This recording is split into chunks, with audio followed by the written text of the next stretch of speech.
Welcome to Pete and Hannah's Watch List. I'm your host, Pete Mitchell. I'm here with my great co-host. Hannah. It's me. It is. Hannah, we're here today for AFI Top 100 10-Year Revisited. But before we begin, let us tell the viewers and the listeners what they should do. Pretty please leave a like and subscribe to our channel. Leave a comment down below your feedback on this show, any of our other shows. Tell us your thoughts and feelings. Hit the notification button and you'll get great content like this one. Hannah, we are reviewing today movie number 49, the AFI Top 100 10-Year Revisited. Yes. And it's called Intolerance. Now, it has two subset names. A Son Play Through the Ages, or Love's Struggle Throughout the Ages. Yeah. Have we seen this before? No. No. No. Where did we watch it? We watched it free on YouTube because it's been over 100 years. It's in the public domain. The elevator pitch. 4 epic stories are told with a linking story throughout, the one of intolerance. Maker Studios, Triangle Distributing Corporation. They churned out movies, like hundreds and hundreds of movies a year. They end up going defunct in 1922. This movie was released on September 5th, 1916. It goes for 210 minutes. That was the first cut. The cut that we saw was 190 minutes because some of the footage has been lost. Yeah, to time. Happens, yeah. Yeah. Budget, $387,000. At the time, there was people that thought this movie actually cost over $2 million. For 1915 would have been huge, but bookkeeping and stuff like that, 387. Story behind it. So Griffith, the producer, the director, he chose to explore the theme of intolerance. He had this idea in his head, a couple of stories, but then when he released his The Birthplace of the Nation, and he was being derided as racist by the NAACP and others for portraying and supporting racial stereotypes, including the glorification of the Ku Klux Klan. Intolerance was not, however, an apology, as Griffith felt he had nothing to apologise for. In numerous interviews, Griffith made it clear that the film was a rebuttal to his critics, and he felt they were, in fact, the intolerant ones. In the years following the release, Intolerance gained strongly influenced European film movement and is regarded as the most influential films of the silent era. Now, this movie, for D.W. Griffiths, he didn't create many techniques, but he grabbed many techniques and put them together, and putting them all together, he actually was the father of modern cinema. Yes. Yeah, because no one had seen them working all together. You'd see it here and there, especially in the silent era. So we're talking about close-ups, we're talking about the camera moving, we're talking about huge sets. The sets on this movie, particularly the Babylon set, 300 feet high. You could see it from halfway across town in Los Angeles. Amazing. It was a colossal undertaking from D.W. Griffith. This guy, he didn't have a script. He had it in his head. Yeah, he's one of those. I don't do those. Yeah, I feel him. I've got a lot of stuff in my head. Yeah, but okay, no paper. Because he lived it that much, and so he is, especially the cross cutting, which we see heaps in movies today. No, of course. He had that all in his head, and when he edited it, it took him 3 months to edit. And so you can tell because there are some things you couldn't do unless you edit it. There are some really unique scenes made. The side of Babylon is the part of the landmark Vista on Sunset Drive, which opened in 1923 and is the oldest surviving theatre in Hollywood. In 2021, the Vista was acquired by Quentin Tarantino and reopened at the centenary of its founding in 2023. Okay, so we talked about D.W. Griffiths. He was one of the co-founders of United Artists. He made 500 films He won an honorary Academy Award in 1936. He was actually the first one to say light to camera action. Oh, wow. In 1910. So he was born in Kentucky, and his father was a Confederate Army colonel and a Civil War veteran. He grew up hearing romantic stories of war, and he wanted to pursue an acting career and writing career, and he ended up going to New York to write. Now, The Birthplace of a Nation was a really long movie at the time. He sort of like, he was doing things that no one else was doing. And then he poured all his money into this movie. He ended up going broke because of this movie. And then he ended up filming United Artists. He teaches his techniques to Charlie Chaplin, Douglas Fairbanks, stuff like that. Then he would go and work on these projects. Then he ended up getting hired by Paramount Pictures as a contract director. Then he became like not popular, so he would go in and he'd be the one director that'd go in on a project, not get any credit for it, but fix the project. Like a script doctor or something. He was a film doctor. Yeah. He ended up having he was deeply unhappy. He had given like starts to so many, like Lionel Barrymore got his start through Douglas Fairbanks. Yeah. A couple of people in this movie went on to big careers, and they couldn't help him. And he was in a hotel, and he died of a heart attack in the 40s, and he was like a raging alcoholic. And yeah, so one person that he helped star was Mae Marsh, and she went on to a big career. So you've got a couple of different storylines here. You've got the Renaissance in 1572. You've got the ancient Babylon storyline. You've got the biblical Judean storyline, and you've got like sort of a modern day take. Yeah, it was at the time. Yeah, modern day take. There's a couple like controversial people in this. One was Howard Gay. He played the Nazarene, and he actually got deported from the US for inappropriate relations with child people. So there's some real ugly people in this movie. Maybe if you comb through, you'll find a lot more. Yeah. So the reaction for the film this time. So while it reported as a box office bomb because of the $2 million budget, but it actually was only $375.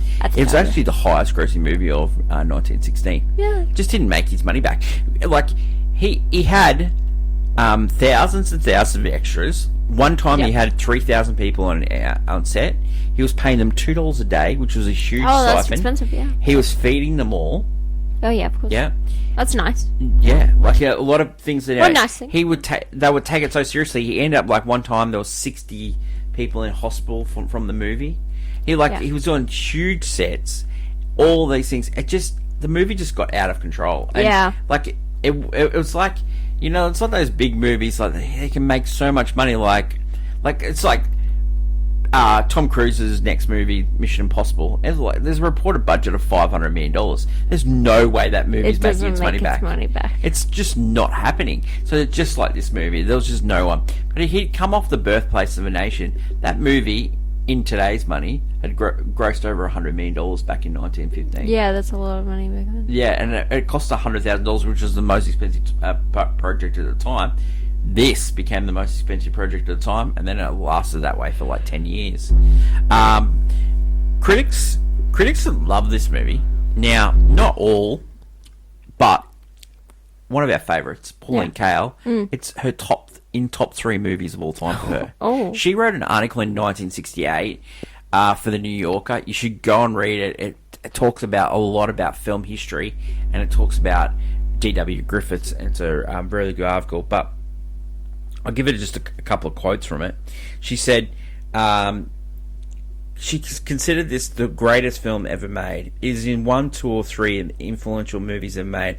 I think it's also the greatest. Half a century later, it still holds up. And she wrote that in 1968. Armand White, for The Hollywood Reporter, he said, a century later, we are close we are close to this subject as we are distant from the art itself. So some deep things there from there. Couldn't win any awards at the time, but I can. If Academy Awards were around the time, it would have won Best Set. It would have won Best Cinematography. It would have won Best Editing. Like, the acting was not great. The score was fantastic. The acting was not great. It would have won a lot of under-the-line awards. You know what it reminds me of? It reminds me of Mad Max Fury Road. Like, heaps of, just a well-made movie, but probably not coherent and stuff like that. But, the bones structure. In 1958, this movie was voted number 7 in the World Expo Film Poll as the greatest film of all time. Wow. So it was 50 years later. Yeah, sort of thing. people go, wow. In 1938, it was one of the first films to be selected for the preservation in the United States National Film Registry. Yeah. So a lot of the films on the AFI Top 100 Years list and the 10-year revisited list are a part of the National Film Registry. Yeah, a lot of them are, especially all the films, yeah. Okay, so reaction to the film recently, Rotten Tomatoes 98, Letterboxd 3.7, IMDb 7.7. Oh, yeah. People have written about this recently because of the tones that it's talked about. And when Babylon came out, there was a lot of... Going back to this, especially... Fairbanks. Yeah, and the silent era and all that, yeah. So it was written about then as well. Yep. Every Thursday on our channel, we do Hottie Hot Takes. And we do a segment called Clickbait. And this week, we did our Watch or Miss of November. Controversially, we picked Wicked as a watch. Well, why is that controversial? I was being silly. Yeah, it's the best. It's the best. We know. Hannah, your Hottie Hot Take for this movie is... Ooh, okay, so it's really hard to decipher this movie. But for me, the thing with the movies on this entire list is that they have to be quite excel in every field that it takes to make a movie. So it has to excel in story, in directing and editing and everything, right? And then it can be exceptional in a field like acting, like Sophie's Choice movie, but the acting is so good that it's on the list for the acting alone. Sure. This movie does not excel in the field of story. No. And silent movies, give or take, but we've seen a couple, and I really enjoyed the song Songs. of the Song of Sunrise. Yeah. It's that one. I understood the story. I got along with the I had a fight with the characters, but I was there for it, and I really enjoyed my time with it. But this movie, this story is just it's a punishment to watch, and it can be, and this feels like a movie that you have to study in film, every detail, and it's important. But it is a punishment. It is atonement. It is just So it does not excel in story, and so I don't, it has reached quite high on this list. And I don't want to just, punch it down, oh, it's still making history. And it's yeah, I get that. Yeah, but, we've gotten better. We've gotten better. Okay, I want to push back a little bit, but I sort of agree with you as well. You know what this movie is? It is D.W. Griffith's version of Francis Ford Coppola's Megalopolis. There's not much difference between Megalopolis. Oh my god, yeah! And it's just not much putting difference. A bunch of money in a movie that is going to excel. Yeah, and but Megalopolis does not try to do anything different than and I think that's what did make this movie better, because it did try a different couple of things. This one just... I think when your field is quite empty and you are I'm going to take this flower, make a bouquet, and then you are the shiniest rose in the bunch. I just get I get my back up when a film director makes a really successful movie. There's pushback because they call him a racist and all that. Mate, you had actors in there playing blackface.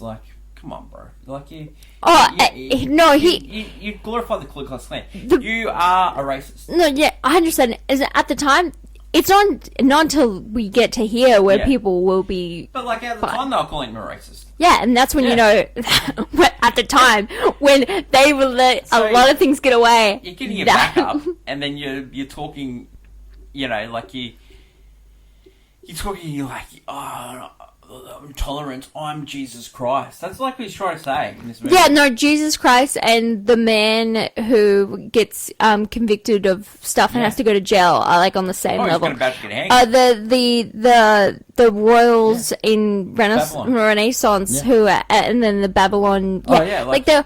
He's like the Protestant that's going to get killed because of the... Yeah, there's all just like... they're all supposed to relate. Yeah, and that's where the story just falls apart. Right. My hot take is when they redo this list, because they're going to, they will, right? And we'll cover all of it here on Pete and Hannah's watch list as we do. They're going to have to decide how many silent films are going to be on this list.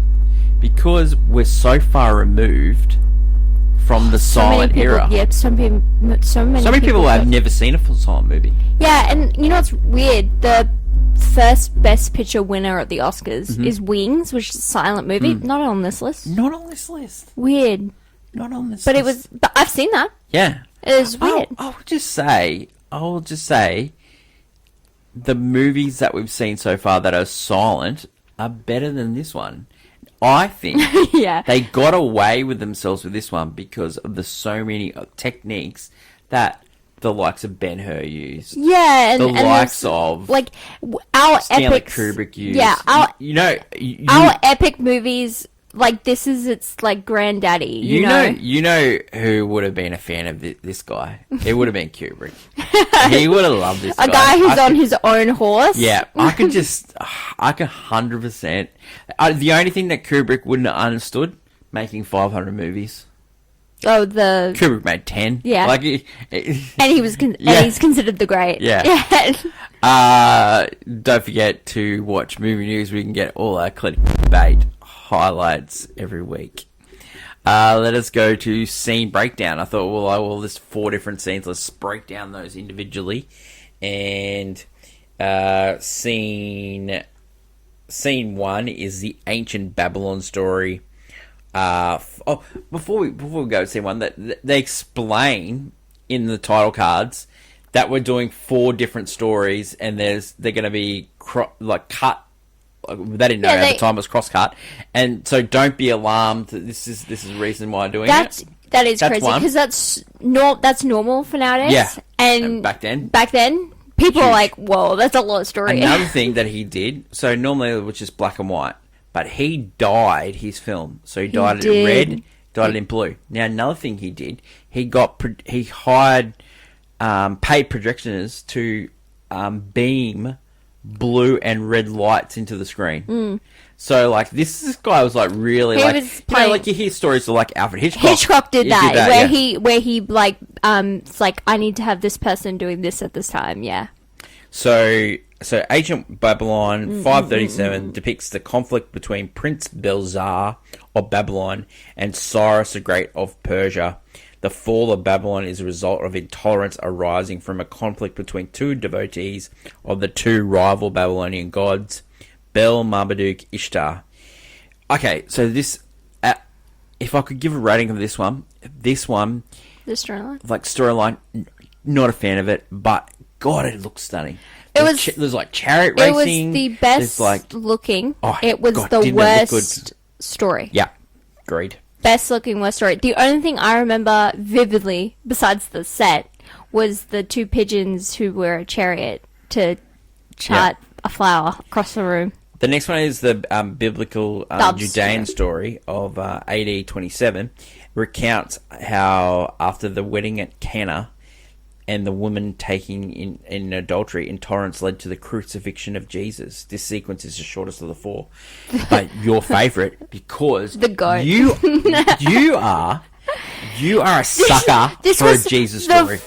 This was like, I wouldn't say funny, but it was just the most like you'd just like get cuts because it cuts in between these stories all the time, and then you'd cut to Jesus turning wine into like water into wine, or you'd cut to him being like, "Thou shalt not cast the stone," you know, the stone throwing bit. I was just like, that guy's just so like he's.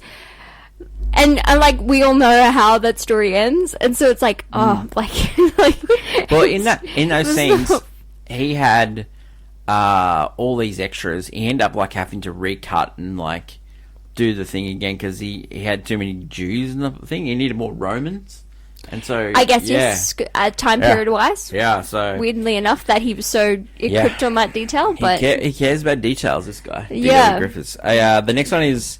The Renaissance French story from 1572.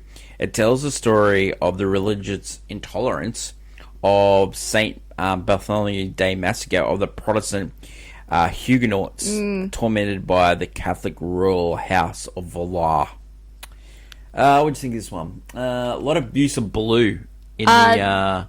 I didn't in this one care for this one. But the mum was a bit of a piece of work. That was the thing. The mum had the mum of the was just whispering in the ear the entire time. You know another thing. This movie is highlights how Karens are.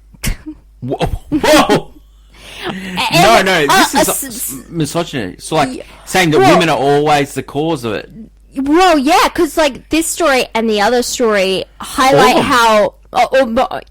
Oh yeah, the beginning one does too. Yeah, they all highlight even like the Judean one was how a woman is just like whispering in the ears. As soon as she doesn't like life, she's like completely turns into an unlikable human being. Yeah. She's like what modern day people would be like a Karen. She just takes control of the situation. You'll like shout out to our Aunt Karen. Love you. Whoa, I wasn't putting a name. That was just the. You said Karen. That's the general term for an unlikable... No, but she's not unlikable. I like her. Yeah, I'm just shouting out to her, just in case she sees this. You're the one who put a name to it. You're a strange cat. I am. But you're the one that liked Gladiator 2. This gives a lot of Gladiator 2 vibes for me. Yeah, but it doesn't have Pedro, so... True. The American Maid was the last story, and set in 1914, demonstrates how crime, conflicts between ruthless capitalism striking workers to get more for his spinster sisters' charities. This a mill owner orders a 10% again, like, the woman is the heart of the thing. And then there was like the killer...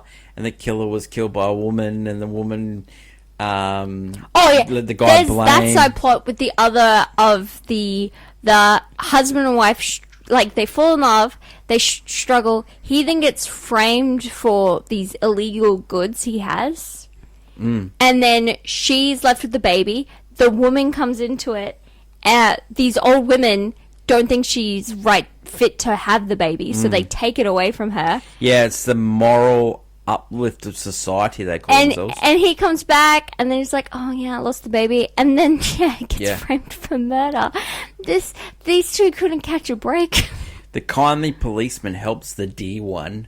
That's what she calls it. Yeah, that's what she's labeled as. Find the real killer, and together they try to reach. It gives you know what, that one there gives elements of Thriller Trash. Yeah, I was gonna say it's Thriller Trash. Because it was like there was multiple backstabs and a plot that was unnecessary. I've been thinking about the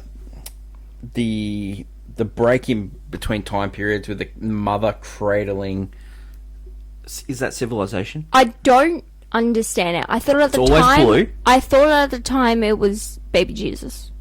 Oh, because that was before the Jesus storyline. Oh, but then the Jesus storyline happened, and we're adult Jesus. No, it didn't make sense. I think it's Mother Earth cradling civilization. Yeah, some sort of weird, stupid philosophy joke. Well, love it. Hannah loves this movie, and I love it when she's like this. Reasons to see this.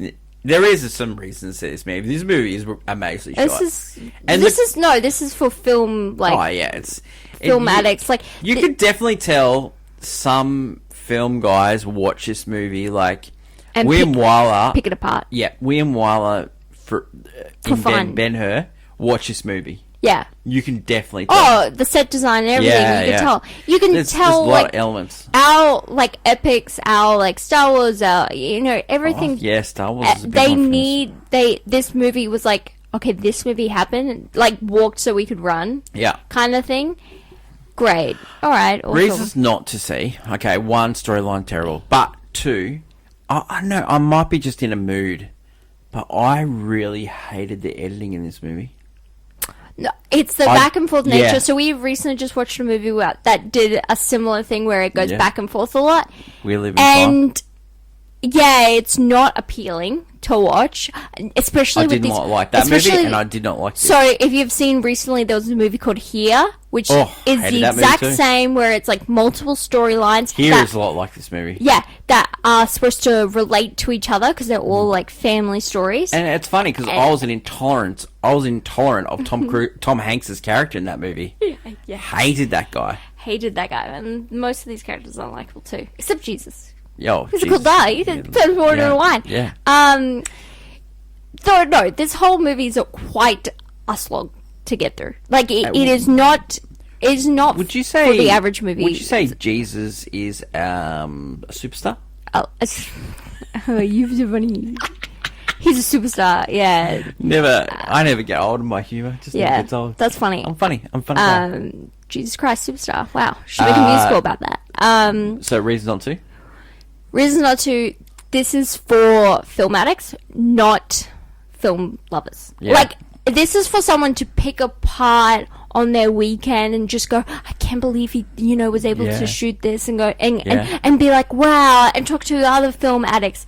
This is not for a film lover that just wants to watch a film. Like, If you love a story and you love no, good go acting, watch something else. yeah, it's exactly right. That's why I'm exactly right. There's nothing for you here. If you're more of a story acting kind of guy, this is not for you. Like, people are like, oh, but it's history making. I'm like, yeah, but we've grown up. We've made better movies. Yeah, you can just watch it once and that's it. Like,